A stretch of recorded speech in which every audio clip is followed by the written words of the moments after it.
નમસ્કાર, ગુજરાત મનોમંથન 9 માં આપનું સ્વાગત છે। હવે જોઈએ આજના સમાચાર। બાવડામાં મામલતદાર કચેરીની બહાર બાંગ્લાદેશના ધ્વજમાં પોસ્ટર સળગાવી વિરોધ કરવામાં આવ્યો। સમગ્ર ભારતમાં બાંગ્લાદેશમાં રહેલા હિન્દુઓના ઉપરના અત્યાચાર વિરુદ્ધ પ્રદર્શન, રેલીઓ અને આવેદનપત્ર આપી વિરોધ દર્શાવવામાં આવી રહ્યો છે। ત્યારે બાવડા શહેર ખાતે શ્રી રામ હિન્દુ વિકાસ ટ્રસ્ટ અને બાવડાના સમગ્ર હિન્દુ સંગઠનો દ્વારા રેલી કાઢવામાં આવી।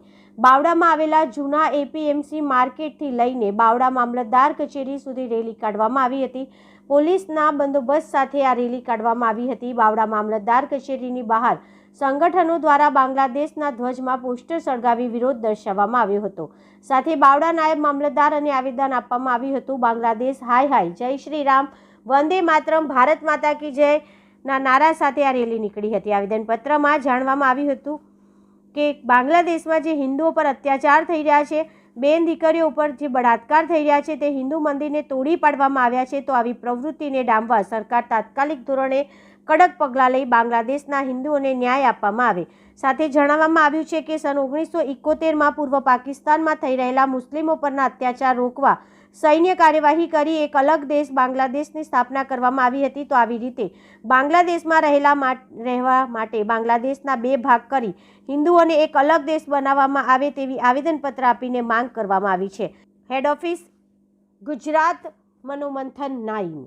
બાંગ્લાદેશમાં શેખ હસીનાના સત્તા પલટવાર પછી જે હાલની પરિસ્થિતિમાં જે હિન્દુઓ પર અત્યાચારો થઈ રહ્યા છે તથા મંદિરો ઉપર જે હુમલા થઈ રહ્યા છે, એના અનુસંધાને આજરોજ અમે મામલતદારશ્રીને આવેદન આપવામાં આવ્યું છે।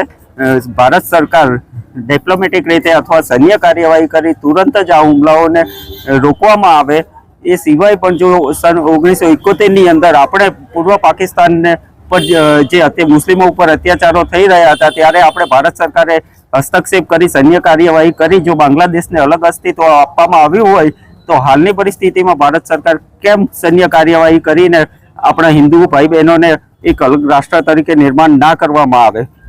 તદુપરાંત જે 1971થી બાંગ્લાદેશી મુસ્લિમો અહીંયા વસવાટ કરી રહ્યા છે તેમને તરત પરત મોકલવામાં આવે અને ત્યાંના હિન્દુઓને આપણે અહીંયા શરણાગતિ આપવી જોઈએ તથા તેમને તેમના હકો આપવા જોઈએ, એવી માંગ સાથે અમે મામલતદારશ્રીને આજરોજ આવેદન આપવામાં આવ્યું છે।